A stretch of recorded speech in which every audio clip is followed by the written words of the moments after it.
think I changed my mind. Oh, yeah.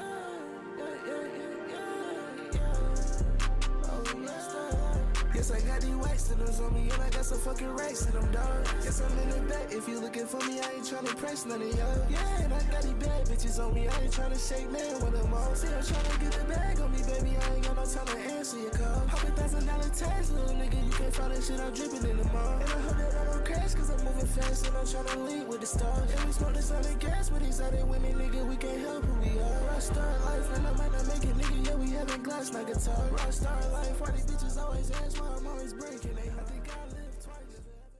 Alright, so I've been into the underground for a good minute now, so it wasn't a surprise when I first heard the name Destroy Lonely. I vividly remember seeing some of the aesthetic, but I had never actually heard his music until one day I peeped him on my SoundCloud recommended, whatever this thing is called. So I decided, you know what, let me check out one song, and let me tell you, if Cancer had a soundtrack to it, that was what this song sounded like. It might have been I Love You So Much, but I can't remember. This was like early 2021, so yeah, nah. And at the time, you know, I was a lot more closed-minded with music, so all it took was 30 seconds of your song. Like, you are the worst rapper alive. So after that, I literally never listened to any other song until fast forward to spring 2022. This dude named Bass Mike, who used to react to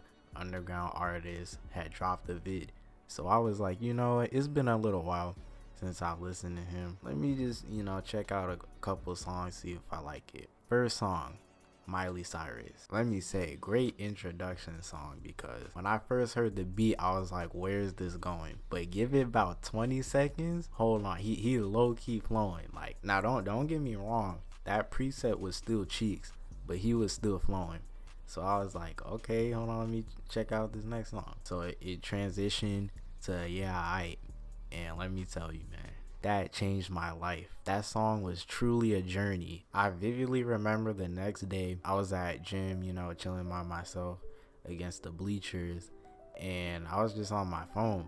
So I decided to listen to the slow reverb, and I was literally just sitting there staring at nothing, just with my phone up to my ear, floating. Like, I can't even describe what was going on in my head. It just had this really atmospheric sort of vibe to it. And some other songs he reacted to were 20 Years Old and Fun. So just imagine hearing those back to back to back for the first time ever. I'm like, this dude is crazy. Like, somebody needs to sign this Negro. Then a little bit later, I started finding his leaks, and oh my goodness, bro, Habits, In God We Trust, Suicide Mission. Eventually, I actually started to like I Love You So Much. I never thought I would be listening to that. Like, really just listen. Icy cold, yeah, like December, yeah, spend too much on clothes, goddamn I can't. Just imagine the feeling when you come home from school or whatever, or you're on the bus and you pull out your phone, you go to your playlist, and you just hear, I'm in this bitch like go. You already knew it was, oh my goodness. The feeling I used to get hearing that, knowing I'm about to hear a banger. I could shed a tear. I still ask myself how somebody even sat down and made Hold My Hand. Still my favorite alone to this day. You know what helps with that atmospheric vibe?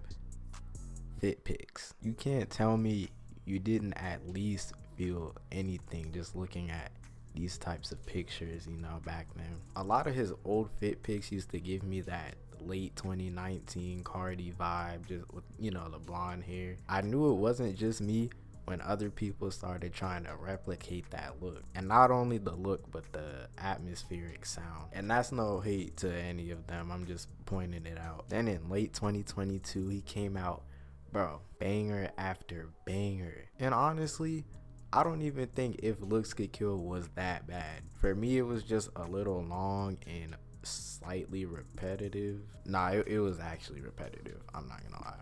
But I feel like if it was organized better, it had lots of potential. And when people started saying he fell off, I could low-key see why, even though I didn't completely agree music wise. And to this day, I think it's because that vocal preset, not the preset, but how his voice goes with it. Back then he used to have that more raspy sound, and then he started coming on every song with that lazy she touched me, oh my gosh, you know what I'm trying to say. But he do got some bangers, I will say. I even went back and checked out a lot of his old music, and boy did he have it. Songs like Cross Country, what's that other one, Devil Wears Prada, just that whole tape in general. I'm sure you get the point. I'm a Destroy Lonely Glazer.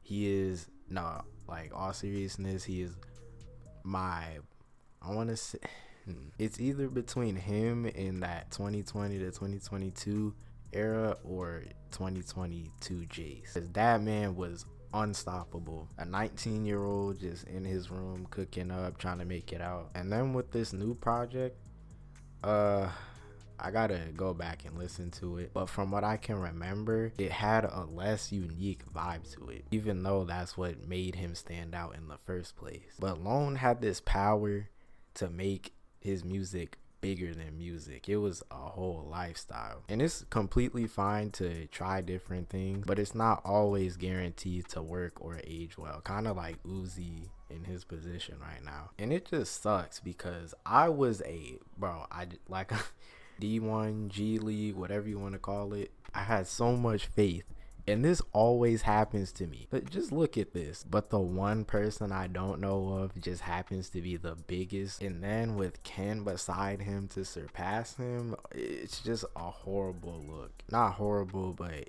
not a good look. I know it's there somewhere. If he just taps in, and I don't know, maybe he takes the right drugs, whatever. If anything, he should do the opposite, probably. He can do it. He just has to lock in. You know how they say people have flow state? I feel like 2019 Carti and Lone are great examples of that. Even Ken on Great Chaos, there's that consistent formula sound, and it just works on every beat. This video is just a rant. Since I was seeing so many people over these past months say how he fell off or he's not hungry anymore, and it's kind of a known thing that he's not in the position he was once at.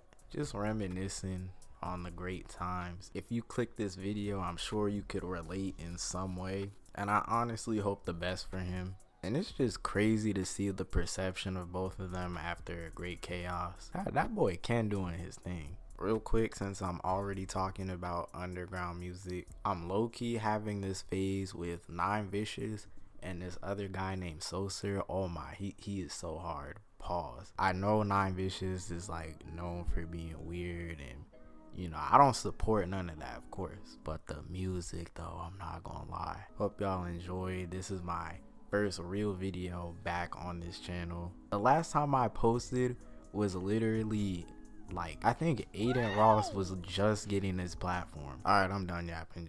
Just bye.